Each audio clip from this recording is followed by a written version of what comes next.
Number one, you got to build your team. Okay. Number two, you got to build trust. Number three, you got to build culture. And number four, you got to build yourself. Okay. These are the 4 seeds that we are focused on as ReLeaders in throwing on in the ground, knowing that they will reap a harvest, that they will bring fruit into us and into our organization.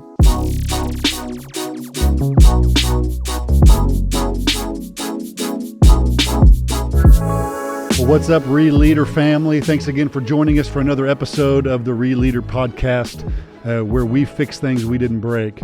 We're excited that you're joining us. Thanks for watching or listening, whatever platform you're on.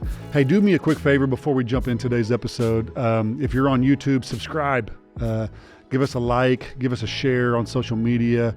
If you're on Apple or Spotify, whatever platform you're on, show us some love. We would help us in spreading the word. Also, if you're a ReLeader, you know other ReLeaders. And if this is blessing you, if this is an encouragement to you, chances are it will be for them too. So just help us spread the word. We're honored that you're joining us. Also, there's a whole nother side to this podcast where I do some writing. We do some other elements on a website called ReLeader.co. And so if this subject is enticing to you, if it's intriguing to you, you can go to ReLeader.co. You can get a free subscription. You can sign up for free and get all kinds of content, or you can go to the next step to get more content, more access to me, more of that kind of stuff. You can pay a very minimal monthly subscription and join our community.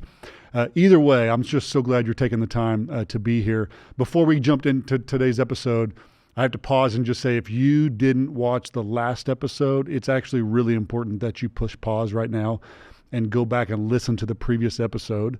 The previous episode was entitled 4 Seeds That You Must Sow Now. Okay. And so this one and the next 3 episodes after this one, we are unpacking every one of these. Okay. So it's really important that you get the context of what I'm going to be talking about today. So today is kind of week 1 of this. We're going to talk about the first one, which is build your team. Build your team. This is it's a critical step. Whether you're brand new, okay, maybe you've only been ReLeading for a couple of months or a year or whatever, or maybe you've been doing it for a season now. If I want to ask you a really honest question, ask you to be honest with yourself with a question that I want to pose to you, okay? The question is this: have I surrounded myself with the best team? Okay. Now listen, let me go back and say it again, and this time I want you to be honest with yourself. Okay, I'm going to put it directly to you instead of I'm going to say you, all right? And I want you to be blunt, honest with yourself. If you can't be honest with yourself, you can't be honest with anybody. Have you surrounded yourself with the best team to take you from where you are now to where you're going to go next, all right? Very simple question, but it's a very important question that we have to ask ourselves. We talked about this in the last episode, but if you have the wrong team, okay, you're sunk before you ever get out of the harbor, okay? You can have the best resources, but if you don't have the right people to manage those resources, you're sunk. You can have the best vision. If you don't have the right people to implement that vision, you're sunk. You can have the best products, but if you don't have the right people to market them and produce them and carry them out to market, you're sunk before you ever get started. Both of my experiences in this, looking back on most of the ReLeadership stuff that I talk about is stuff that I really didn't know at the time, and I wish I would have. Most of the content I produce are things that as I look back on my ReLeader journey, that things that I either did wrong or things that I did right. One of the things that I instinctively, really not understanding the importance of it, did really early on at both Victory Church and the King's University was to get my people in place quickly, my leadership team in place quickly, and it's paid off. The 3 guys that are in leadership at the church, they have been with me for the entirety of the 9 years that I've been the lead pastor. Very loyal, very passionate, very talented guys that I've surrounded myself with. At the King's University, the leadership team that I inherited, I made some slight tweaks to it. In our bonus episode today for the paid subscribers, I'm going to go into crazy amounts of detail in why I did that, how I did that. I'm going to give specific advice on if I was you, I would build my team this way. That's at the end of this. I'll give more info to that. But the reason this is important to build your team is that these people that you're going to surround yourself with, I'm talking about your leadership team, these are people that you're going to bleed with. These are people that you're going to run with. You're going to sweat with them. You're going to suffer. You're going to celebrate. You're going to rejoice. These are the people that you're going to do life with day in, day out. You're going to form a bond with this team that really will be special. And so it's vitally important that you get the right team. If you get the right team, you will thrive. Okay? You will thrive. If you get the wrong team, you won't make it. I don't mean to be that blunt and that mean, but you just won't make it. Having the right team is critical, and we'll unpack that more in the bonus episode today. There's a real famous quote. You may have heard it. There's this famous quote that says, if you want to go fast, go alone. If you want to go far, go together. And I really believe that this is true. It's way faster to just lead by yourself. It's way faster. It's just not as effective, and it's not as long lasting. I would add to that, it's not my quote to add to, but I would add to that, if you want to burn out, go alone. Again, not all of our listeners are believers or Christians or any of that thing, but my context as a pastor and as a Christian will always be bent that way. There's this really great story in the book of Exodus where Moses is leading. He's leading the children of Israel to the promised land, and he's doing everything. And his father-in-law Jethro comes to him in chapter 18, and he says to him, he's like, you see all these people and what you're doing. He says, he says two things that is applicable to us. He says, Moses, my son-in-law, you're going to, number one, you're going to wear yourself out. And then he says, number two, and you're going to wear out all these people. And then he says something else. He says, and you cannot handle this alone. This is a word for us. Like, I'm just telling you, you can't do this alone. You're about to start throwing down seed of building teams, okay? What I want to do today is I want to give you 6, okay? It's kind of a lot, so I'll move fast. I'm going to give you 6 thoughts, okay? As you're building your team, these are just some thoughts from me. Deep thoughts with Jon Chasteen. I don't know, whatever you want to call it. These are 6, as I reflect on my journey, these are 6 things that I would highly encourage you to do as you start throwing down the seed of building your team. And then we're going to go into some bonus content for our paid subscribers, okay? Number 1, very first thing. I'm going straight for your jugular vein on the very first one. Here we go. Number 1, pull the Band-Aid off quick. Pull it off quick. Let's be blunt, okay? Before you can ever build your team, you have to dismantle the current one. You inherited a team. You didn't start this organization. So you don't get the luxury of starting a leadership team. You have to restart. And this can be really difficult. I've been there. It's a challenge because in order to place someone, you have to displace someone. These are really, really, really hard decisions to make. If you're in ministry, okay, it's even harder because you don't get the luxury of just firing people and throwing them to the curb with no explanation. Ministry is hard. Ministry is challenging in these ways. So we all face it. It's a tough call. It's a tough call. Have you ever noticed that when you weren't the leader, you had all the answers? And then when you became the leader, all of a sudden, the decisions that you had to make actually ended up being pretty hard. When you're at the top, and here's why, as you climb the corporate ladder, whatever you want to call it, as you reach the top of the mountain, when you get to the very top, when you are a leader, when you're president, CEO, lead pastor, whatever it is, okay, principal, whatever, you have perspective. You get to the top of the ladder, you get to the top of the mountain, and you can see things that other people can't see. You know things other people don't know. You see budgets other people don't get to see. And you get perspective, and you get to see something in the distance, and no one else sees that. And you're sharp. You're a sharp leader. So you understand that every decision that you make has a ripple effect. Every decision you make could cause a rough landing, and this can be really hard as a leader. And so sometimes what this causes is because we're sharp, because we can forecast the future and we know the decisions that we make are going to have impact, what it can actually do is it can actually paralyze you to where you know in your heart that this person is not supposed to be on your leadership team. And even me talking about this, there's some of you that are like, I know exactly what I'm supposed to do because you're sharp. But the complication of that is the ripple effect. And let me tell you, because you're gifted, because you can see around the corner as a leader, it's a gift and it's simultaneously a curse. It's a gift because you can see around the corner and you're gifted and you know the decisions you make and the impact that they're going to have. It's a curse because it'll paralyze you. Most of ReLeading, I've said this, I'll continue to say this, the early years of ReLeading is a marathon, not a sprint. We're going to talk more about that in our next point. You do it slow, you do it strategically. You're a sniper, not a shotgun. You know, you're a ninja. You do it very, very strategically, very slowly. Please hear me. When it comes to building your team, pull the Band-Aid off quickly. Do it quickly. The longer you wait, the harder it's going to be. The longer that you wait, the bloodier it's going to be. Would you rather cut cancer out of your body when it's stage 1 or when it's stage 4? I know this is heavy. I told you I was going to go straight for the jugular from the get-go. So there is a strategy, okay? There is concepts in how to do this. You do it with love, all of these sort of things. We're going to unpack more of that in the bonus episode, okay? But I want to tell you, the longer you wait, Sam Chan says this. Sam Chan says, fire quickly, hire slowly.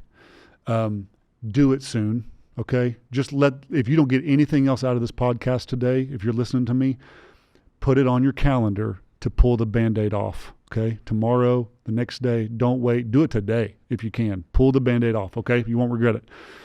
Number two, what you need to do to build your team. Some leaders out there need to hear this one, okay? And this is a great segue from the first one, okay? Trust your instincts. Number 2, just trust your instincts. This is what I mean by that. Let's take, for example, pulling the Band-Aid off quickly. You already know what you're supposed to do. You know, in your heart of hearts, you know exactly what you're supposed to do, and you allow yourself to be paralyzed. Can I just hear me say, trust your instincts? And here's why I would say that. If you're a believer in Jesus, okay, and you're in a position, whether it's the marketplace or in ministry, what we believe as Christians is that God orders our steps, okay? Man plans his ways, God orders our steps, Proverbs 16:9. God put you there, okay? So let me put it a different way. God entrusted you with the presidency. God entrusted you as the CEO. God entrusted you as the lead pastor, which means, I know it's very simple, but it means if he entrusted you, you know what that really means? It means that he trusts you, okay? He trusts you.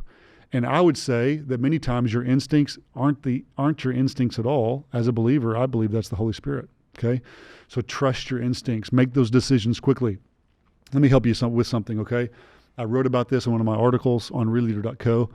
I adopted this prayer about, I would say, 6 months to a year into my ReLeader journey at Victory Church, because I was paralyzed in making decisions. I was paralyzed. I was fearful, all these sort of things as a ReLeader.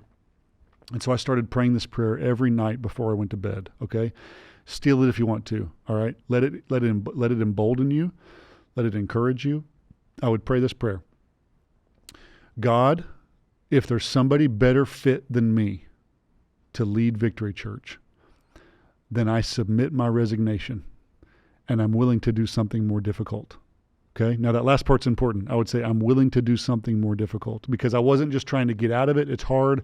I'll actually do something more difficult, Lord, if that's what you want. And when I would say that, I would say, Lord, if there's somebody better fit than me to lead, then I will submit my resignation to you. So what I do every night, every single night, think about this. I submitted my resignation to the Lord. Every single morning I would wake up, and every morning I was still the lead pastor. And so what that did for me, it gave me the confidence to trust my instincts, because God has empowered me. God has emboldened me. God has placed me here for a purpose, for such a time as this. And ReLeader, you need to hear me say, God has entrusted this with you. Until that ends, trust your instincts, okay? Trust your instincts. Somebody need to hear that. Okay, number 3. Let's get down to some super practical stuff, all right? This is straight from my heart. This may not be you, but this is me. Number 3, pick people that you want to do life with, all right? When I picked my teams, I'm like, I want to do life with these people. A super strong, high important value for me. We all have value systems. One of my top values is I want to have fun. Like, if I can't have fun doing what God's called me to do, then I don't even want to do it. Like, my advice to you is pick people that you want to do life with. This was a big one for me. Simple, short, to the point. Maybe that's not important to you. Maybe you're like, I don't care if I'm having fun. I want to make money. Well, then find people that can make you lots of money, whatever it is. But that for me was, I want to do life with people that make me want to have fun. One thing, real quick, that I will say as a sub point in this section. There may be some of our listeners that are like, Jon, you keep saying, pick my team, pick my leadership team. And you may be a pastor of a church where you only have 2 staff. Or maybe it's like you and your wife, or maybe it's you and 2 people. You have a kids pastor, a part-time kids pastor, a part-time youth pastor, part-time worship leader. Or maybe you're a small business owner and it's just you and your wife, you and another person. And you may be saying, Jon, I don't have the luxury of picking a leadership team. What I would encourage you with is, if you're, let me give 2 examples. If you're a pastor, pick people in your church that could be on your leadership team. A part-time kids pastor could be on your leadership team. Your head usher could be on your leadership team. And what I mean by leadership team is, who are you surrounding yourself with to encourage you? Who are you surrounding yourself with that you can pour yourself into? If you're a small business owner, start a board. Start a board. If you don't want to start a board, start an advisory committee. I'm just saying, when I say you build your team, I'm saying put people around you that you can empower to do things. Put people around you that can inspire you, and put people around you that you can do life with. Okay. Number four, we're going to get super practical on some of these. Number 4, I think this one's really important. Say no to yes men. And you could say women too. Okay. So say no to yes men. When you start building your team, keep in mind, your voice is the loudest in the room. It always will be. When you walk into a conference room, your voice is the loudest, because you're the leader. If you're not careful in who you select around your team, you will surround yourself with a bunch of people who do nothing but say yes to you. They always agree with you. They always do whatever you want to do. This is really dangerous territory for any leader. If you surround yourself with nothing but yes men, and it applies to women too, if you surround yourself with nothing but yes men, you will soon become, you're on the path, I should say, to becoming a narcissist. So that's just a small one. It's a quick one, but that was an important one. Okay. Say no to those sort of people. Surround yourself with people that will tell you your breath stinks. Okay. Surround yourself with people who aren't afraid to challenge you, who aren't afraid to say, hey, Jon, I think last week in All Staff, when you said that, I actually think it did more harm than good. Surround yourself with people who will tell you those sort of things, and it will help you become a better leader. All right. It's important. Number 5, this is one I learned when I got to TKU. All right. It's kind of an odd one, but it's important to me and I want to share it. Okay. Number 5, don't rule out the opposite sex. Okay. Don't rule out the opposite sex. If you're a male or a female, when you're building your leadership team, don't rule out the opposite sex. I think for a lot of leaders, we don't know how to work with, converse with the opposite sex. And if we can just get really practical, it's really easy for the fellas to go golfing and just have a staff meeting, have a leadership meeting on the golf course. It's super easy to go on a retreat, right? You're going to go on a leadership retreat and you're going to go to a hotel and you're going to meet on the roof, for cigars or whatever you're doing. It's men. It's just, it feels safer. It feels better. It feels cleaner. I totally understand what you're saying. I get it, right? But what I learned at TKU, when I came to TKU, there were 2 women on the leadership team. And what I learned is that very quickly I learned that they were some of the best people that I had. And I could not imagine leading the university without these 2 women on the leadership team. They're insightful, okay? Women have gift sets that men don't have. Let's be honest, fellas, like, women are more detail-oriented most of the time. I believe that a lot of times women have a very special discernment about them that many times men don't carry. So I just want to drop that nugget out there, okay, for you to pray about, for you to think about. Don't rule out the opposite sex. All of those things are completely, you can work around those things, okay? We went on leadership retreats with my leadership team at the university. We had 3 guys and 2 girls. It was easy. It wasn't a big deal. We worked through it. Yes, it causes different challenges. If we're going to go to lunch, we're not riding in a car together. I'm not going to go to lunch with someone of the opposite sex as a pastor. So instead, I order in lunch in my office and leave the door open and we meet in there. So I'm just saying you can get around the obstacles and just don't rule it out. Okay. It's important. Number 6, last but not least, this one's really important as you're building your leadership team. Hire your weakness, not your clone. Okay. So my other point where I said, surround yourself with people that you want to do life with. The only danger in that is you will end up surrounding yourself with people that are just like you. Personality-wise, that's okay, right? Like-minded and things you like, if you both like to go golfing or you both like to ride mountain bikes, whatever the case. But it's very dangerous territory to hire everyone on your leadership team that carry the exact same skill sets. I'll give you an example. The CFO at the King's University that I worked with, her and I, not only are we polar opposites, male, female, we're polar opposites in personality. I mean, we could not be more different. She is very structured. She's very calculated, which I hope she would be as a CFO. She loves to analyze and reanalyze and debrief and re-debrief and project and reproject. And I'm hey, let's move. Let's go. Boom, boom, boom. Let's go. Let's make decisions quick. We're polar opposites, but you know what? We complemented each other. Pastor Wade, and Pastor Oscar is like this some at Victory Church, the leadership team. Pastor Wade is really, really good at contemplating. He's a high contemplator, which means he loves to think, to process thoughts. If we say we're going to do something, he would rather say, okay, let's really think about that. Let's contemplate it. My personality is move, move, move, go, go, go, shape, shape, shape. If we mess up, we'll start over.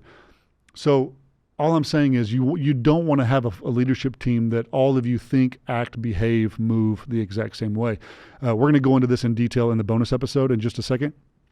One of the best ways to do that is to do SWOT analysis, the strengths, weakness, opportunities, and threats to your team. You can do some SWOT analysis. There's lots of tools out there for that. There's personality tests. There's Myers-Briggs. There's life languages. There's Enneagram. There's all kinds of tools out there to help you determine strengths and weaknesses. And we'll go into some of that. In fact, let's do that. Okay. So right now we're going to shift and we're going to go to a bonus episode on building your team for our paid subscribers. Again, if you are interested in joining that, you can go to ReLeader.co and sign up there. It's a very minimal monthly fee. It's not a big deal. If you're going to invest in anything, you should invest in yourself. This kind of stuff is more important than Netflix. It's more important than Hulu. Like, do something to build your leadership, and that's what ReLeader is here to do. So thank you for listening. So glad, so honored that you're a part of this community. Join us as we all try to grow better together. I'm learning from you. I pray that I'm offering something that's developing you as a leader. Love you guys so much. Until next time, go fix broke stuff.